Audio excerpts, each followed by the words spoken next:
The Downtown Rams podcast is brought to you by our proud sponsors, Rams on Demand, Seat Giant, Throwback Joe, and now our new sponsor, Kayvon Webster's new LA food truck, Vibe 305, from South Beach to Sunset. Hashtag catch a vibe. For more information, check out vibe305.com today. Now enjoy the show.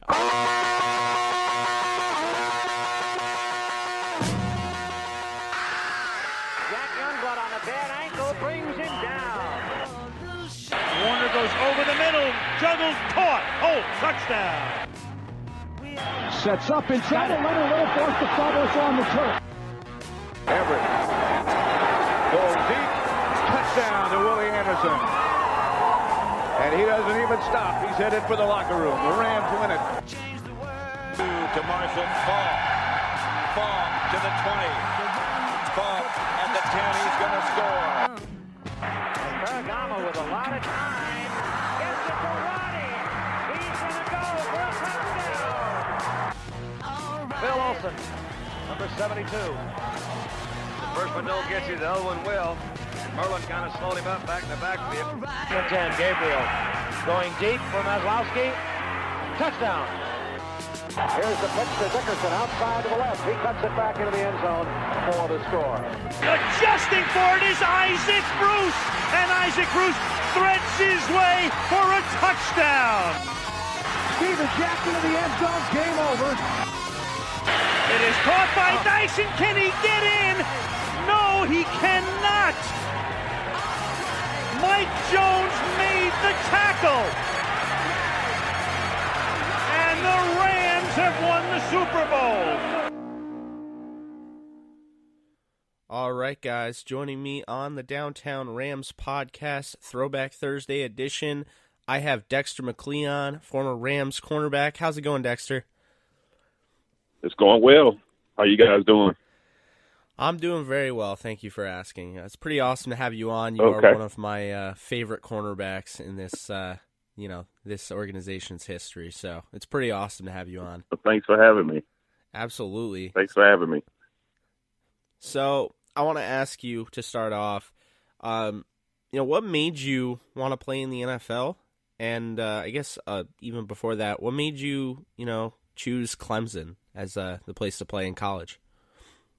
Actually, I went to Clemson from Meridian, Mississippi. I went to Clemson as an option quarterback. And I was a baseball player. So that's what drew me to Clemson. I got they gave me the opportunity to play quarterback for a couple of years and also, play baseball also at a great institution. So it was a no-brainer for me at the time coming out of high school in Mississippi.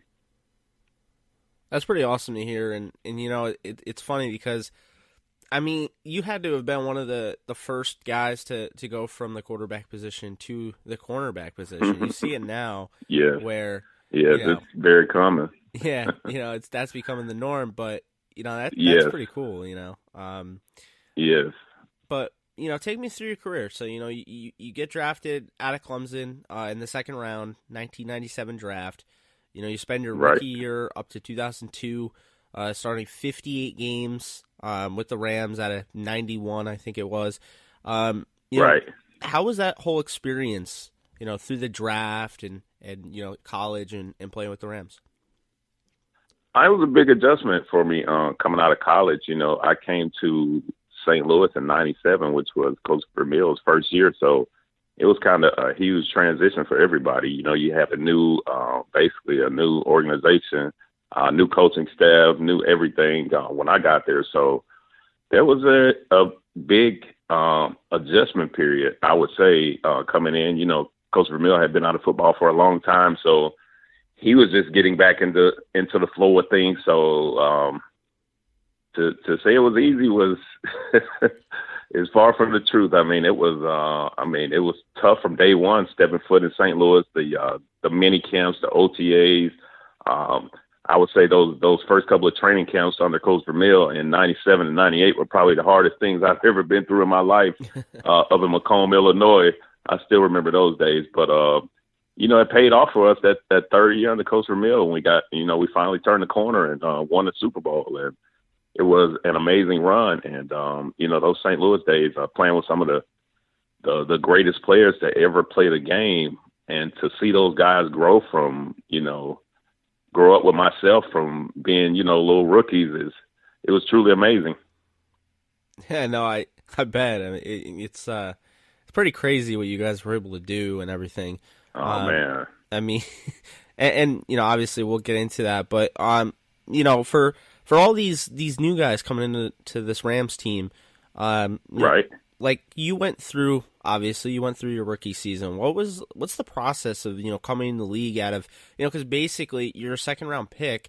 So you're coming right. from a team where you're already like, king of the hill over there. And then you kind of, right. You join the league and you're like, okay, like how was that whole thing going?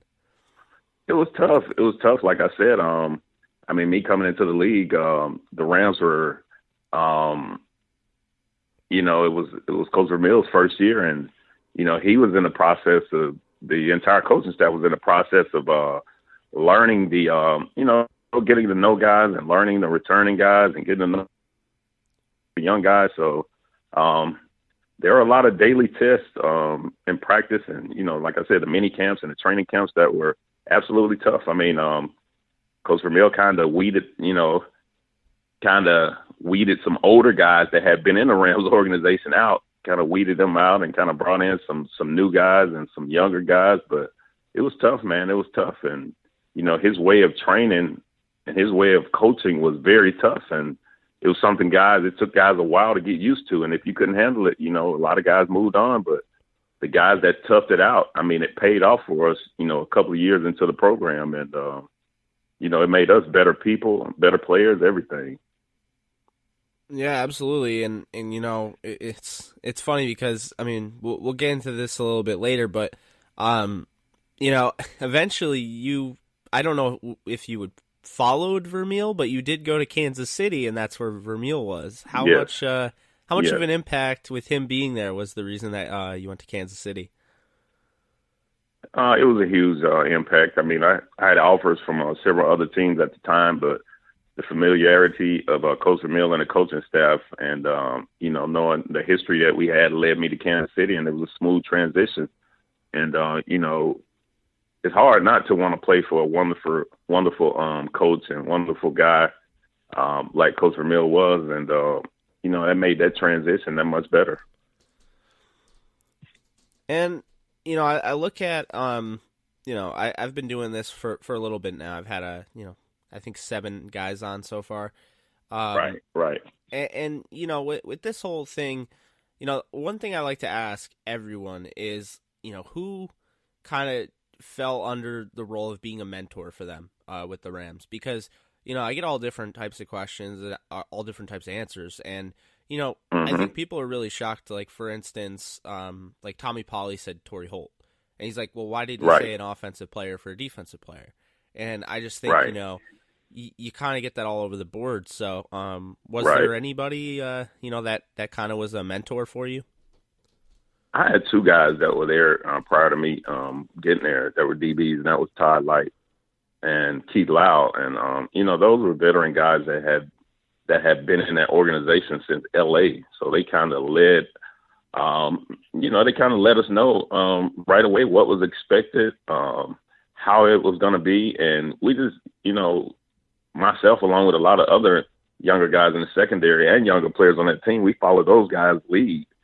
And those were, I would say, 2 of the biggest, inspirations, I think, early in my career, on and off the field. Yeah, and with that being said, did you try to model your game after anyone in particular, or did you just take bits and pieces of other corners? I took bits and pieces. I learned a lot from Todd Light, a lot of little small things about playing the corner position, about playing defensive back in the NFL. And I was a fan of a lot of guys that played on other teams that I would watch and study. And, I was just a student of the game, but I learned so much from Todd Light, who's now the defensive back coach at Notre Dame. And, he's a great teacher, great with young guys, and, a former first-round pick for the Rams. And, I couldn't go wrong following this guy's lead.